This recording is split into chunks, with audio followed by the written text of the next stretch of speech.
4 থেকে 6 মাসের মধ্যে নির্বাচন করা সম্ভব। এটি বিএনপির শুধু তাগাদা নাকি রাজনৈতিক দলগুলো মনে করে যে এই সময়ের মধ্যে আসলে ভোট করা সম্ভব? ধন্যবাদ। আর প্রশ্নটা শুধু বিএনপির নয়, শুধু রাজনৈতিক দলেরও নয়। একটা গণ অভ্যুত্থান যখন হয় তখন একটা গণচেতনাও থাকে। তো গণচেতনার মূর্ত রূপ হিসেবে দুটো জিনিস থাকে। একটা হলো যারা ক্ষমতায় আসে তাদেরকে সরে যেতে হবে, আর একটা হলো যারা ক্ষমতায় যেমন করে দেশ পরিচালনা করেছেন দেশ আর সেভাবে পরিচালনা করা যাবে না। যেমন আইয়ুব খানের বিরুদ্ধে যখন অভ্যুত্থান হয়েছিল তখন বলা হয়েছিল যে আইয়ুব খানকে সরে যেতে হবে এবং আইয়ুব খানের মতন শাসন আর চলবে না। এই তো আমাদের আকাঙ্ক্ষা ছিল। এরশাদের ব্যাপারেও তাই এবং এবারও তাই। এবারের ব্যতিক্রমটা হয়েছে এরকম যে এই গণ অভ্যুত্থানের পরে প্রধানমন্ত্রী পদত্যাগ করেছেন এবং তিনি দেশ ত্যাগ করেছেন। এবং অদ্ভুত একটা ব্যাপার হয়েছে যে প্রধানমন্ত্রী শুধু পদত্যাগ করেছেন তা নয়, বাইতুল মোকাররমে ইমামও পদত্যাগ করেছেন, ইমামও পালিয়ে গেছেন। তার মানে কি দাঁড়ালো? তার মানে অতীতের যে কোনো অভ্যুত্থানের তুলনায় এই অভ্যুত্থানে জনগণের অংশগ্রহণ যেমন বেশি ছিল, ক্রোধ ছিল বেশি, সাথে সাথে যারা দুর্নীতিগ্রস্ত ছিলেন তাদের নৈতিক ভিত্তিটা এত দুর্বল ছিল যে তারা কেউ আর জনগণের সামনে মুখোমুখি দাঁড়াতে পারেননি। এর মধ্য দিয়ে দুটো জিনিস বেরিয়ে এসছে। একটা হলো যে আগের মতো করে দেশ আর চলবে না, এক। আর দুই হচ্ছে জনগণ একটা সুষ্ঠু অবাধ গ্রহণযোগ্য নির্বাচন চায় এবং তার জন্য উপযুক্ত একটা পরিবেশ চায়। পরিবেশের জন্য একটা সময় লাগতে পারে। এখন নির্বাচনটা কেন দরকার, নির্বাচনটা কিভাবে দরকার এবং নির্বাচনটা কখন দরকার, এই তো বিতর্কটা। নির্বাচনটা কেন দরকার এই কারণে যে সরকার আছেন এই সরকার কোনো নির্বাচিত সরকার নন। Double million offer, Walton fridge কিনে পেতে পারেন 20 লক্ষ টাকা, রয়েছে কোটি কোটি টাকার নিশ্চিত উপহার। এই সরকার কিভাবে পরবর্তী সরকারের কাছে ক্ষমতা হস্তান্তর করবেন? এই সরকার তো আনলিমিটেড টাইম থাকতে পারবেন না, কোনো না কোনো সময় এই সরকারকে ক্ষমতা হস্তান্তর করতে হবে। ক্ষমতা হস্তান্তরের পথটা কী হবে? পথ হতে হবে পরবর্তী আর একটা নির্বাচনের মধ্য দিয়ে একটা সংসদ গঠিত হবে। সেই সংসদের সংসদ সদস্যরা এই সরকারের সময়কালীন সময়টাকে আইনগত বৈধতা দেবেন, ফলে তার একটা সাংবিধানিক ধারাবাহিকতা রক্ষিত হবে। ফলে নির্বাচনটা দরকার শুধুমাত্র ওই আওয়ামী লীগ, বিএনপি, জাতীয় পার্টি, বাসদ, বামজোট এগুলোর জন্য না।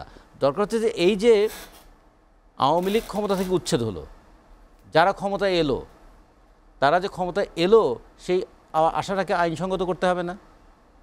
আইনসঙ্গত করতে গেলে একটা পার্লামেন্টে যেতে হবে। ফলে একটা পার্লামেন্ট ইজ এ মাস্ট। এই পার্লামেন্টে তাদেরকে তাদের শাসন ক্ষমতাটাকে রেটিফাই করতে হবে। এইটা যত দ্রুত তারা বুঝতে পারেন তত ভালো। এটা যত লিঙ্গারিং হবে তত নানা কনফিউশন তৈরি হয়। কারণ আমাদের দেশের অদ্ভুত বৈশিষ্ট্য কি জানেন? ক্ষমতায় যাওয়ার সিঁড়িটা হচ্ছে পিচ্ছিল এবং সেখানে রক্ত দিয়ে সেই সিঁড়ি তৈরি হয়, কিন্তু ক্ষমতার চেয়ারটা খুব আঠালো। এখানে একবার কেউ বসলে সেখান থেকে কেউ সরতে চায় না। বারবার এই সন্দেহটাও কিন্তু মানুষের মধ্যে, যে এত রক্তের মধ্য দিয়ে যে অভ্যুত্থানটা হলো তারপরে যা যা চেয়েছিলাম তার পুরোটা কিন্তু আমরা পাই নাই। পুরোটা যে পাই নাই জবাব দিয়ে চাইবো কার কাছে? একটা নির্বাচিত সরকার যদি একটা পচা নির্বাচন হয় তার কাছে জবাব দিয়ে চাওয়া যায়। আজকে যখন আমরা বলছি যে আওয়ামী লীগ সরকার খারাপ ছিল, কিন্তু আমরা অন্তর্বর্তীকালীন সরকারকে খারাপ বলতে পারছি না এই কারণে, কারণ সে তো বলে আমি তো অন্তর্বর্তীকালীন সরকার। ফলে তখন একটা নির্বাচিত সরকার খারাপ হলে তার জবাব দিয়ে চাওয়া যাবে, ভালো হলে তাকে সমর্থন করা যাবে, কিন্তু অন্তর্বর্তীকালীন সরকারকে কিছু করার উপায় নেই। তা সে তো পরবর্তী সরকারের মধ্যবর্তী সময় সে বলবে আমাদের হাতে তো তেমন কিছু করার উপায় নাই। তখন তারা বলেছেন আমরা কিছু সংস্কার করব। সংস্কার কি? নির্বাচনটা যেন আর ম্যানিপুলেটেড না হয়। আমাদের তো নির্বাচনের আমরা বলছিলাম 3M কাজ করতো, মানি, মাসল পাওয়ার অ্যান্ড ম্যানিপুলেশন। ম্যানিপুলেশনটার কারণে দিনের ভোট রাতে হয়ে যেত, অথবা ভোট হয়নি তারপর নির্বাচিত হয়ে যেত, অথবা মনোনীতকেই নির্বাচিত বলিয়া গণ্য করিতে হইবে, এরকম বিষয় আমরা শুনেছি। তো এগুলো থেকে আমরা একটা সুষ্ঠু অবাধ গ্রহণযোগ্য নির্বাচনের জায়গায় যেতে চাই। তা সেটা যেতে চাইলে তখন আমাদের নির্বাচনী ব্যবস্থার মধ্যে কোথায় কোথায় লু ফলস আছে। আমরা ধরেন আওয়ামী লীগের শাস্তি আমরা দিলাম, কিন্তু আওয়ামী লীগের 3টা নির্বাচনকে যে নির্বাচন কমিশন সুষ্ঠু অবাধ বলে ঘোষণা দিলেন তাদের কোনো দায়বদ্ধতা আছে কি? নির্বাচন কমিশনের দায়বদ্ধতা কোথায়? তারা কি জবাবদিহিতার ঊর্ধ্বে? ফলে একটা যখন কোনো একটা দলকে আমি ফ্যাসিস্ট বলি, তখন আচরণটাকে যখন ফ্যাসিস্ট বলি, সেই দলটা ফ্যাসিস্ট হয়ে ওঠার পিছনে প্রশাসনের ভূমিকা কি, পুলিশের ভূমিকা কি, রাজনৈতিক দলের ভূমিকা কি, নির্বাচন কমিশনের ভূমিকা কি? সবাই কিন্তু হাত মুছে পরিষ্কার হয়ে গেলেন। মানে আমাদের ইংরেজিতে একটা কথা আছে না, victory has many father's but defeat is অরফান। এখন অভ্যুত্থানের পর কত পিতা তৈরি হয়ে যাচ্ছে, কত অভিভাবক তৈরি হয়ে যাচ্ছে, কত উপদেষ্টা তৈরি হয়ে যাচ্ছে, তাই না?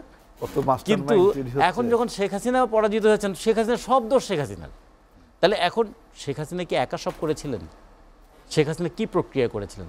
কোন প্রক্রিয়ায় 2008 সালে যিনি এত ভোট পেয়ে জনপ্রিয় হয়ে নির্বাচিত হলেন, 15 বছরের মাথায় তিনি ফ্যাসিস্ট হিসেবে বিদায় নিলেন? সেই বিষয়গুলো আমাদের বিবেচনা করতে হবে না? এটা যদি না হয় তাহলে পরবর্তী যে কোনো সরকারই একই কাজ করবে। ফলে আমরা এই জন্য বলি, আমরা বাসদের পক্ষ থেকে, বামজোটের পক্ষ থেকে বলেছি যে নির্বাচনটা দরকার সংবিধানের ধারাবাহিকতা রক্ষার জন্য। নির্বাচনটা কিভাবে দরকার?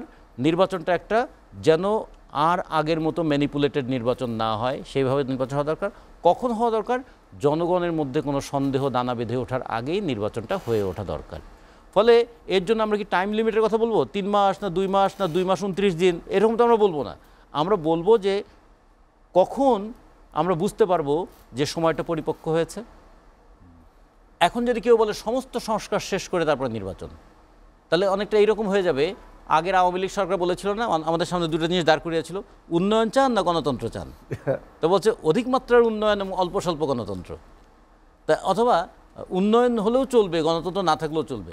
এখন আমাদের কাছে আবার সেরকম কানে কিছু শব্দ বাজে, সংস্কার না নির্বাচন।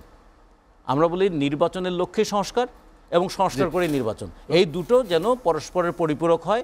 একটা শেষ করে আর একটা শুরু করবেন, এই রকম যেন না হয়।